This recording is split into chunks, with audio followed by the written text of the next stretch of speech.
listener. Sometimes even death itself is not enough to protect us from the tortures of the flesh, as any good Cenobite knows. So today, I have a tale for you.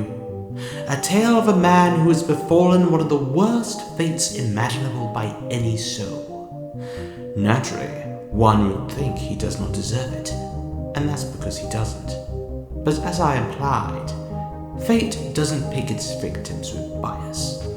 It is a most indiscriminate force, so let's be thankful that none of us are enduring what this poor soul is enduring, as he is on a journey to become one of the universe's most hated creatures, a Dalek.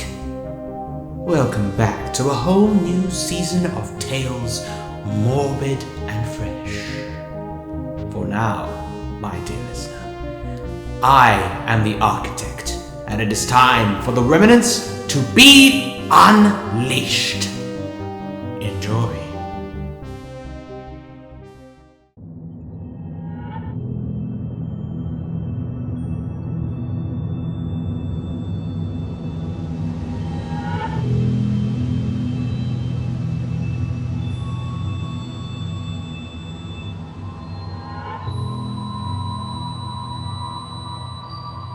I have traveled to many worlds, and to many universes through the entirety of time and space. But there was one unit, one sector of the universe upon which no one must dare venture into. This wild sector, this untamed galaxy, is prone to wild, unpredictable, and dangerous events, locked away behind a wall of time. But there are many tales that can be told from this mysterious underworld, and I like to call these stories the Remnants.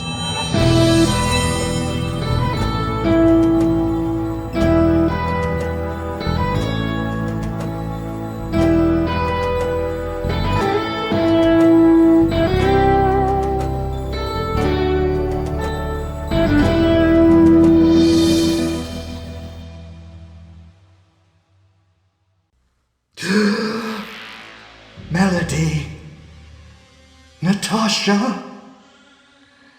They are the only voices that I want in my head, but they aren't.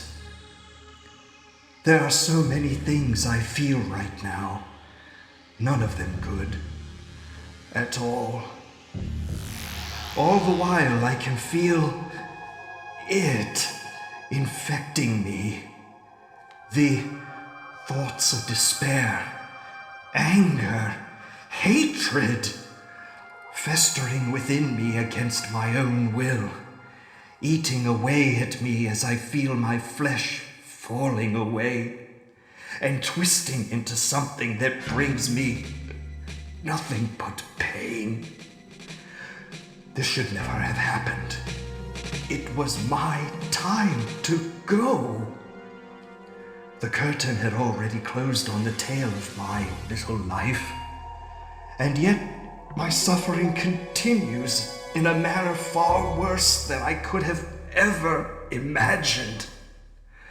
I thought I lived my life to the fullest I could, only to be born again in disgrace and disgust as a Dalek. Oh, Melody. Oh, Natasha. I am trying so very hard to cling to what's left of my humanity, even if all I have left are my memories. I pride myself on my photographic memory, even now. And right now, I want to see one of my proudest moments. Arthur Stengos, one of the leading minds in agronomy, receiving his first prize in the field, my finest hour. My life's work revolved around repopulating the crops of the planet Ennebalm after a truly destructive and witless war. And it was a complete success. We were worshipped like kings by the people of that world, even though it wasn't necessary. It felt humbling, but at the same time, undesired. I've always enjoyed helping people, but the thought of self-glorification revolts me. I have dedicated my life to helping the lesser races who need to be exterminated. No! What am I thinking? There are no lesser races. Concentrate. Don't let it in. I won't let them in. Anyway, words always failed me on the podium. You never want to outstay your welcome, but you always want to make your mark. Melody was there. Oh, sweet Melody. She had been my assistant for many years prior. Well, more than that. Her smile, it gave me courage then, and gives me courage now. She had cheered me on from our first days working together. It was like destiny that we met when we did. Day after day in the darkness of the field, trying to study various vegetation. We swapped papers occasionally, swapped books often, read together, learnt together. We did all sorts together. It was only a matter of time that we ended up getting closer to one another, I guess.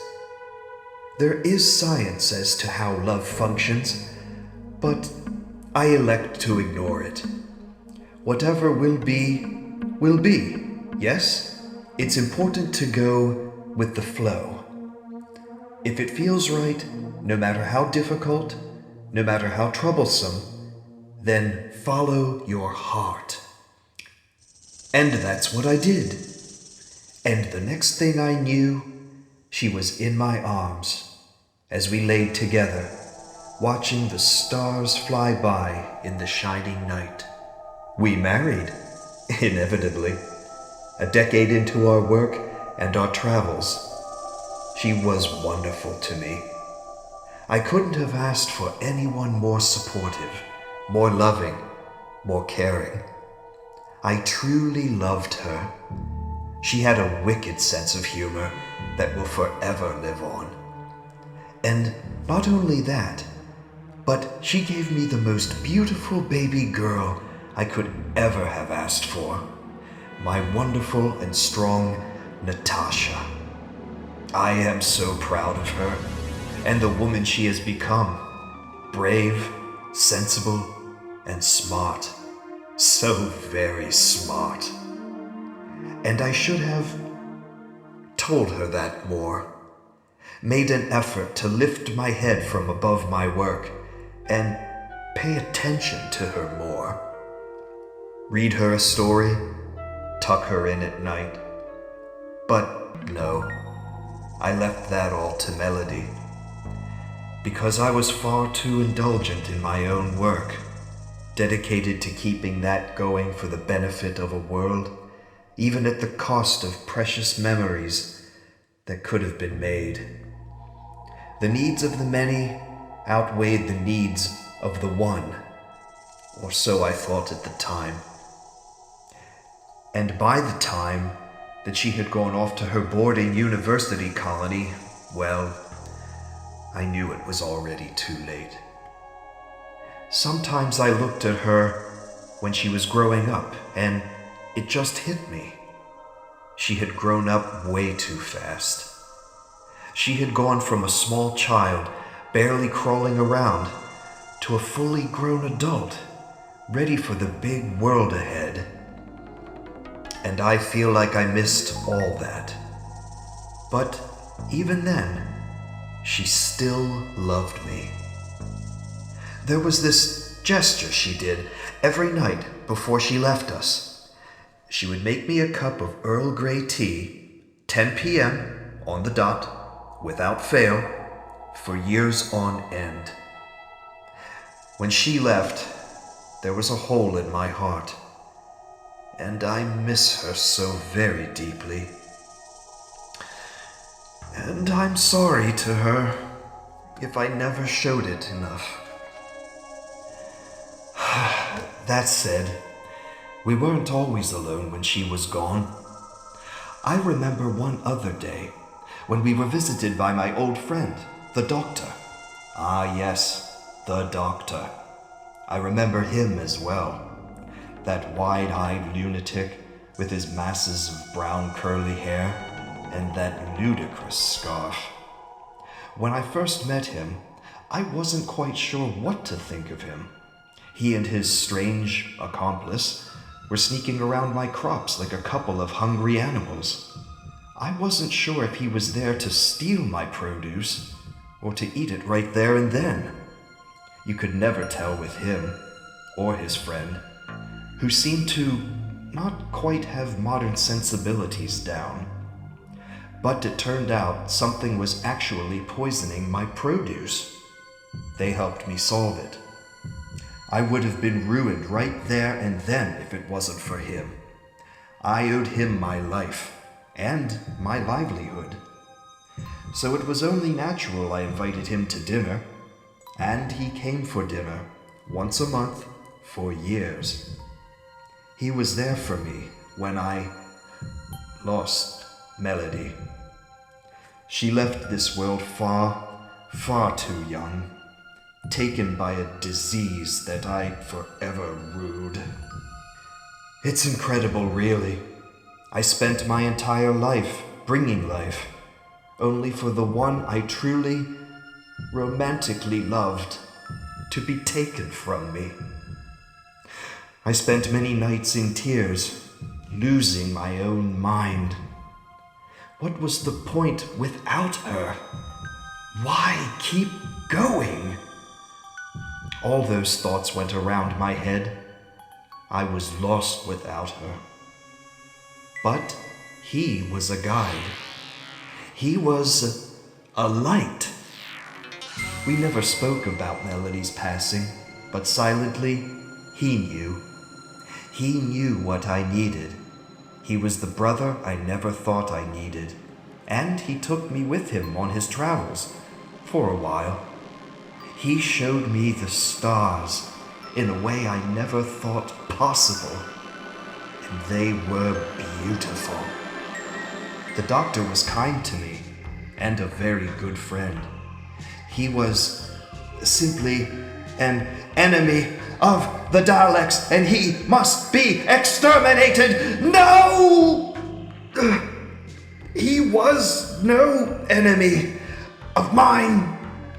Get out of my head!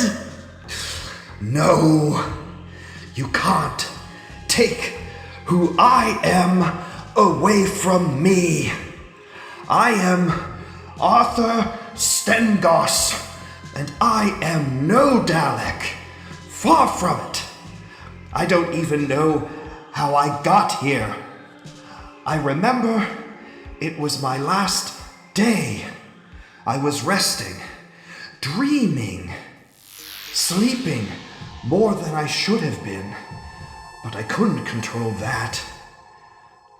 But all I could hear was Natasha by my side, telling me it was all going to be right, that I was crossing over now.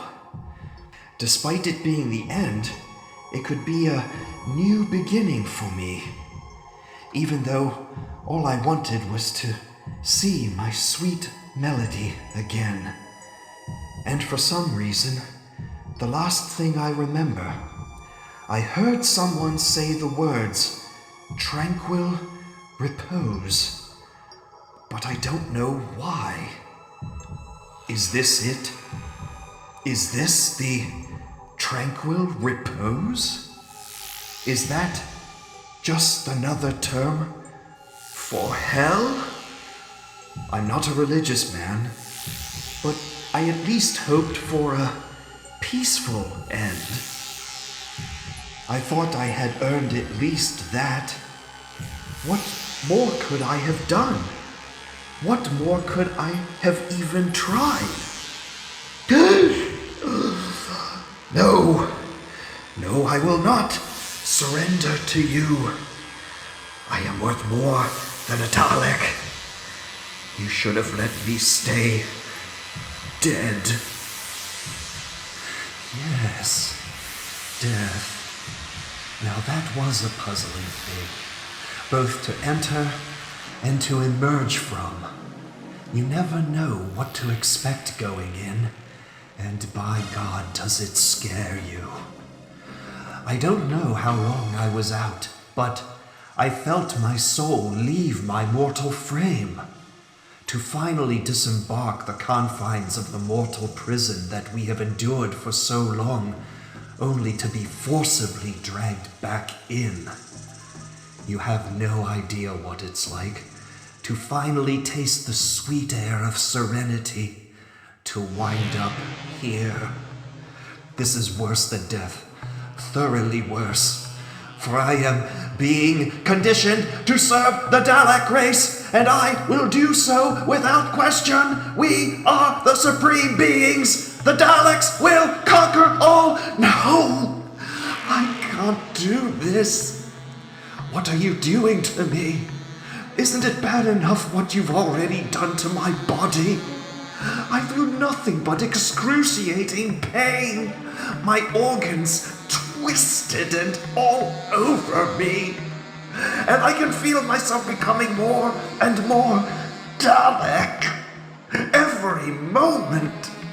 And I wanted to stop. I so badly needed to stop.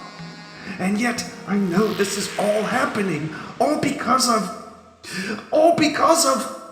there's someone, but I can't think who.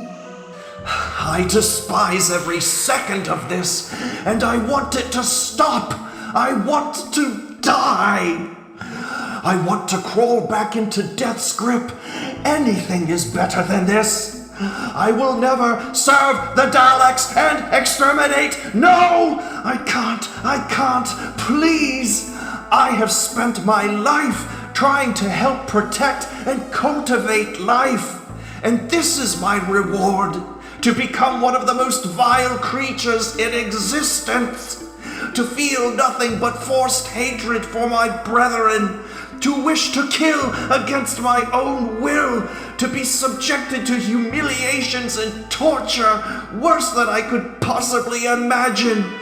The moment I take an innocent life will be the moment I cease to be Arthur Stengos and be nothing more than a murderer.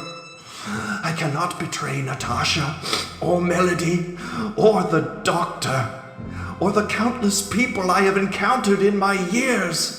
I would rather die again than be forced to do anything for this despicable, superior race. All who resist us will be exterminated. I can't control it.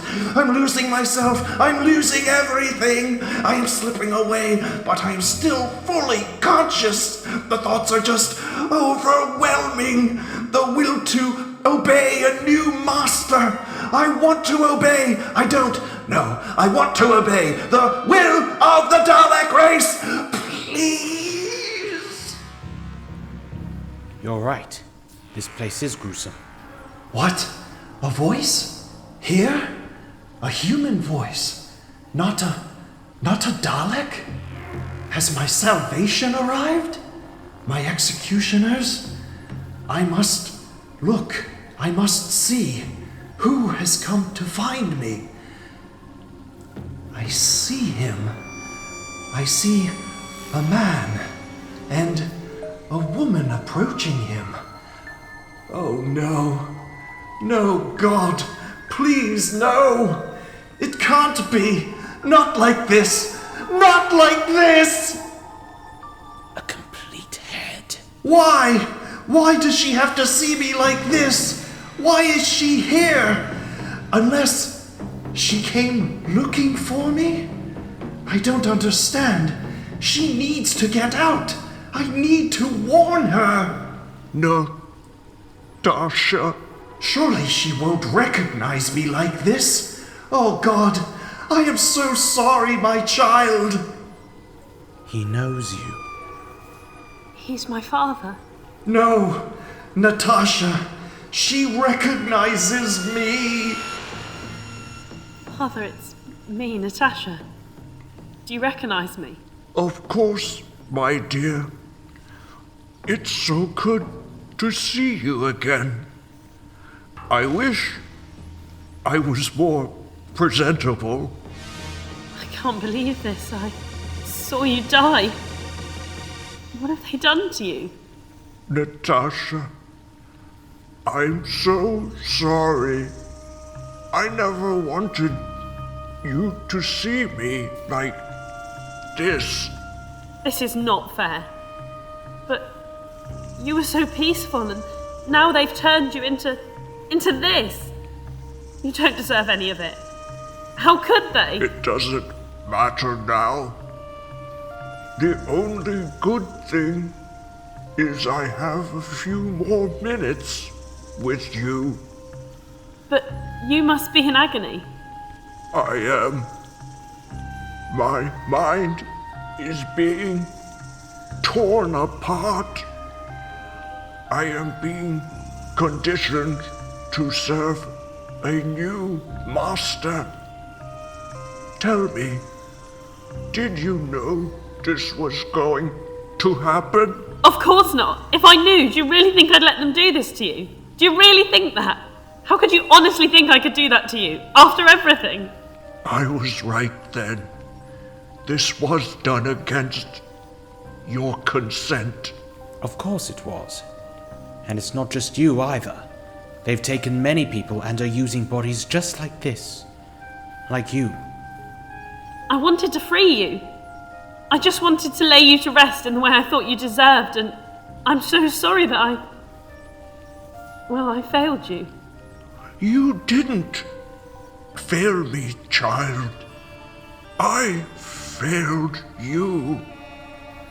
I should have been there for you more, but I am so proud of who you have become. Beyond proud. You never failed me. You knew what you wanted to do. And I'm going through the same thing. I love you, Father. And I love you too. And always will, my dear child. I'm sorry, but we need some information. I really am sorry. But what's happening to your mind? My mind has been conditioned to serve a new master. So you keep saying, but who is this person? I can't remember. Why not? Remembered who I am. You are my daughter. How could I forget that? Who is this with you? A friend. Why have they done this to you? I am to become a Dalek. We are all to become Daleks. We are to serve a new order. We are to become the supreme beings. I can't hold it back for much longer. There's only one way this can end. I can't hold it.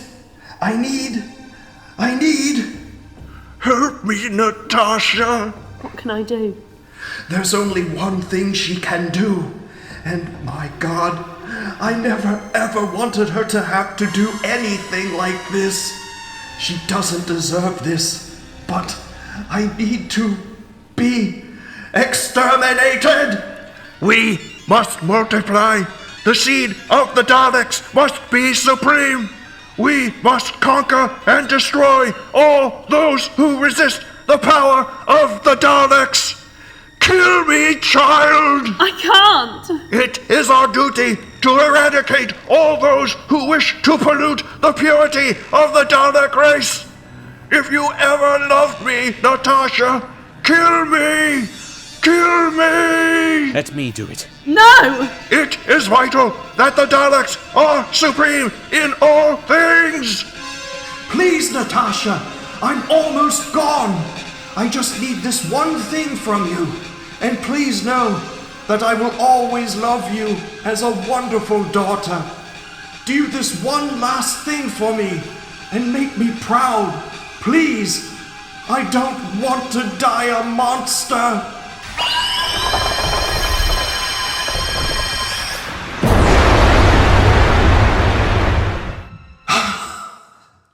Thank you, Natasha. Thank you.